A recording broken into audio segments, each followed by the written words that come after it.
Hey everyone, welcome back to our channel. We all know the basic gist of US presidents, right? Leading the country, signing bills, making history, you know, the usual. But behind those serious portraits and monumental decisions, did you know that some of them were, well, kinda weird? I mean, we've all got our quirks, but these guys took it to a whole new level. Today, we're diving into some of the weirdest but true facts about US presidents. From unusual pets to surprising talents, these stories offer a hilarious and humanizing glimpse into the lives of the most powerful people in the world. Get ready to have your mind blown because you won't believe some of these.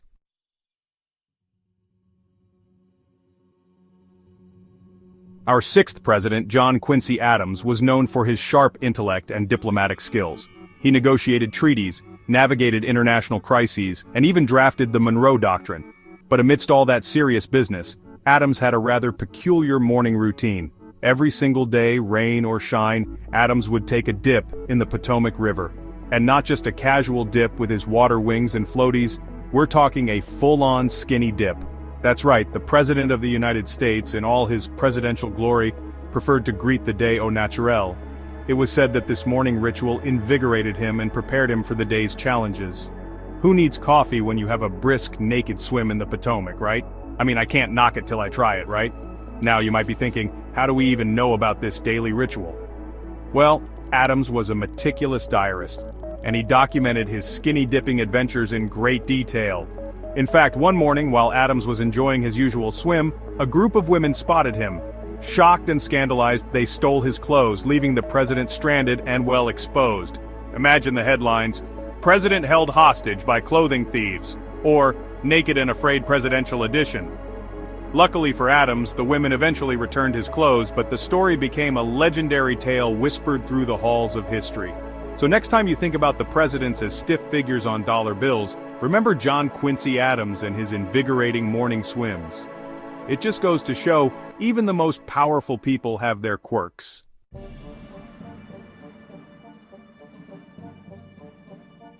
Thomas Jefferson, the author of the Declaration of Independence, the third president of the United States, and a man who could rock a powdered wig like no other. He was a man of many talents, a true Renaissance man. He was a writer, an architect, an inventor, a diplomat, and, as it turns out, a bit of a foodie. Yes, amidst all his other pursuits, Jefferson found time to be a passionate advocate for good food. You see, in the late 18th century, American cuisine was, well, let's just say it wasn't exactly winning any culinary awards. It was pretty bland, pretty basic. But Jefferson, with his refined palate and his penchant for all things French, was determined to introduce some excitement into the American diet. And what better way to do that than by bringing back a delicious souvenir from his travels abroad? During his time as ambassador to France, Jefferson developed a deep appreciation for French cuisine. He toured vineyards, dined with chefs, and even brought a French chef back to Monticello, his Virginia estate.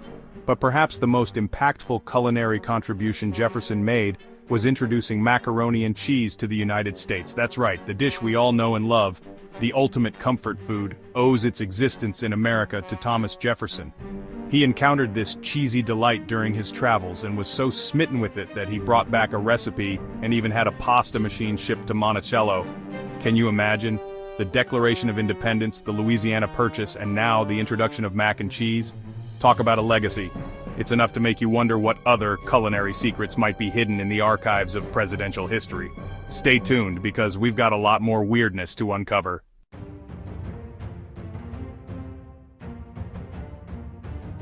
Alright, so we all know Andrew Jackson, right? 7th president, face on the $20 bill, infamous for the whole Trail of Tears thing. But did you know he had a potty-mouthed pet parrot named Pole? Jackson taught Pole to mimic his colorful language. Legend says Pole cursed at Jackson's funeral, causing a scandal. True or not, it adds to Jackson's controversial legacy. Behind every great man is often a very loud, very sweary parrot. So next time you see a 20, remember Pole and Jackson.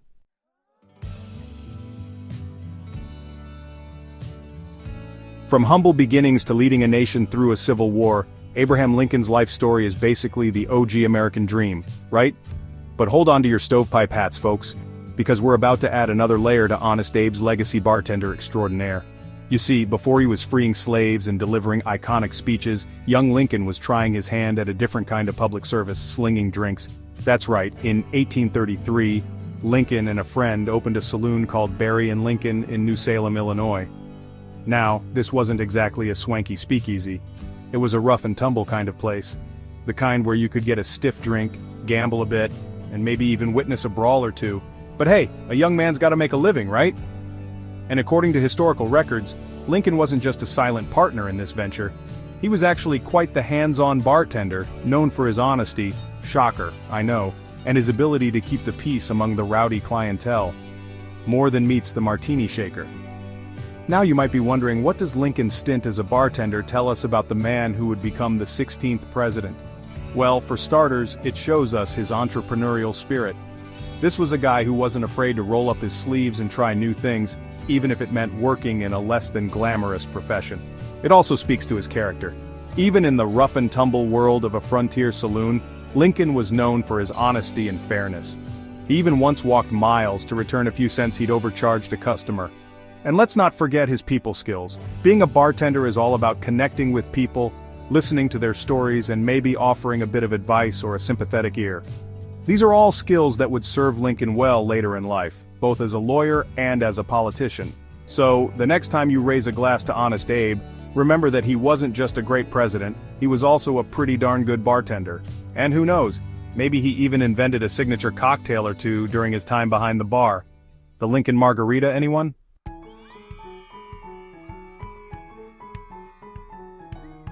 Okay, buckle up history buffs, because we're about to delve into the fascinating world of James Garfield, the 20th President of the United States. And trust me, this isn't your average presidential trivia. This is about to get next-level impressive. See, Garfield wasn't just a politician, he was a man of many talents, a true Renaissance man. He was a scholar, a soldier, a polyglot. And oh yeah, he could also write with both hands simultaneously in different languages. You heard me right. While most of us struggle to write legibly with our dominant hand, Garfield could effortlessly switch between his left and right, penning different documents in different languages at the same time. Imagine the multitasking possibilities. Now, you might be thinking, okay, that's pretty cool, but was he any good at it? Oh, you bet he was. We're not just talking about scribbling gibberish here. Garfield was fluent in several languages, including Latin, Greek, and even ancient Hebrew. A brain for the history books. This ambidextrous, multilingual ability wasn't just a parlor trick. It spoke to Garfield's exceptional intellect and his capacity for learning. He was a voracious reader, a deep thinker, and a gifted communicator.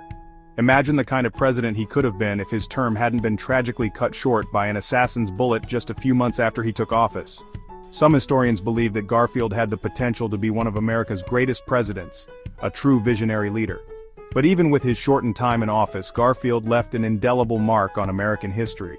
He was a champion of civil rights, a proponent of education, and a firm believer in the power of unity and reconciliation after the tumultuous years of the Civil War. So, the next time you're struggling to write a simple grocery list, remember James Garfield, the ambidextrous, multilingual president who could write circles around us all. He was a shining example of what the human mind is capable of, and his story continues to inspire awe and wonder even today.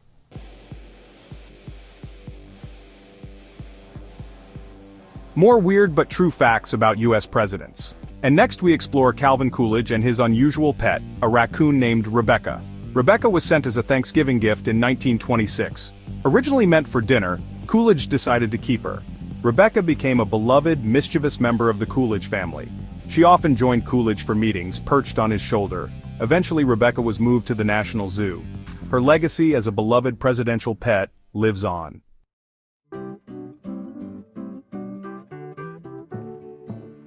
Next up about weird but true facts about US presidents is Herbert Hoover, the 31st president, and his surprising fluency in Mandarin Chinese. Hoover learned Mandarin while working as a mining engineer in China. His fluency became a valuable diplomatic tool. Hoover could converse directly with Chinese officials, building relationships based on mutual respect. Hoover and his wife Lou often spoke Mandarin, sharing a private world amidst the public pressures of the White House.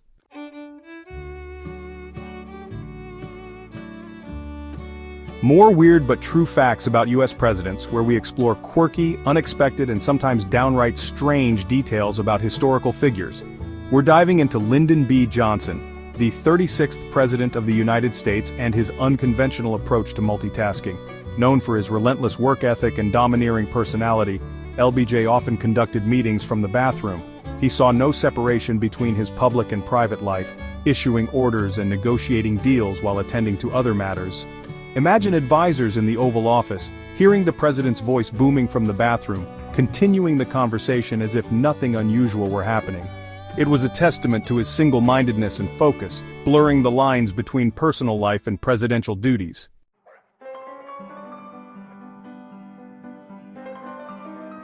Alright, so we've had presidents with unusual pets, presidents with interesting bathroom habits, looking at you, LBJ, but Richard Nixon, the 37th President of the United States, well, he brought a whole new meaning to presidential talents.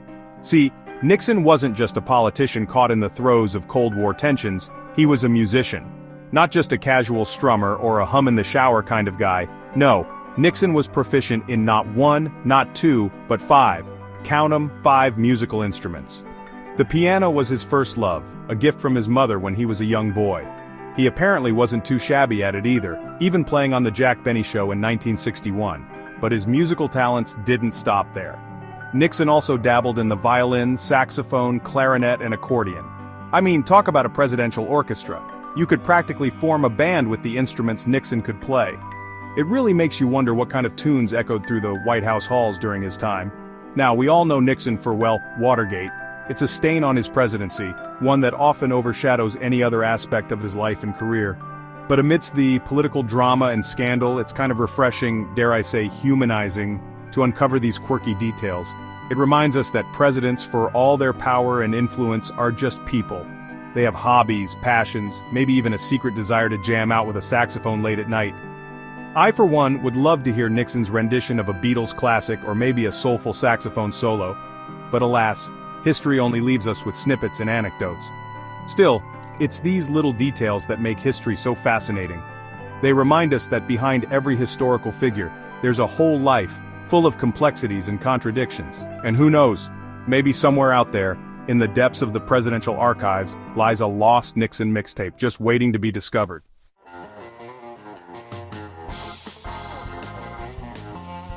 From musical presidents to presidents who, well, might have had a close encounter with the unknown. We're talking about Jimmy Carter, the 39th president, a man known for his peanut farming, his peacemaking, and, as it turns out, his belief in unidentified flying objects. That's right, folks, Jimmy Carter, before he stepped into the Oval Office, before he became a Nobel Peace Prize laureate, claimed to have seen a UFO. And not just any UFO sighting, but one that was officially investigated by the Air Force. It all happened in 1969, while Carter was still governor of Georgia. He was attending a Lions Club meeting in Leary, Georgia, when he, along with about a dozen other people, witnessed a strange object in the sky.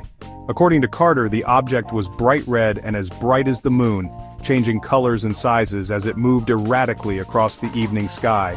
He even filed a report with the International UFO Bureau, describing it as the darndest thing I've ever seen. Now you might be thinking, come on, a UFO sighting? Isn't that a little far-fetched even for a weird but true episode? And I hear you. But Carter, even after becoming president, never shied away from this experience. In fact, he even promised that if elected, he would make all UFO information public. While that promise never quite materialized, cue the X-Files theme music, Carter's openness about the experience certainly added fuel to the ever-burning fire of UFO speculation. So, what did Jimmy Carter really see that night in Georgia? Was it an alien spacecraft, a weather balloon, or simply a trick of the light? We may never know for sure. But one thing's for certain, Carter's UFO encounter adds a whole new dimension to his legacy. A touch of mystery to the man who preached honesty and transparency. It's a reminder that even the most grounded among us can be captivated by the unknown.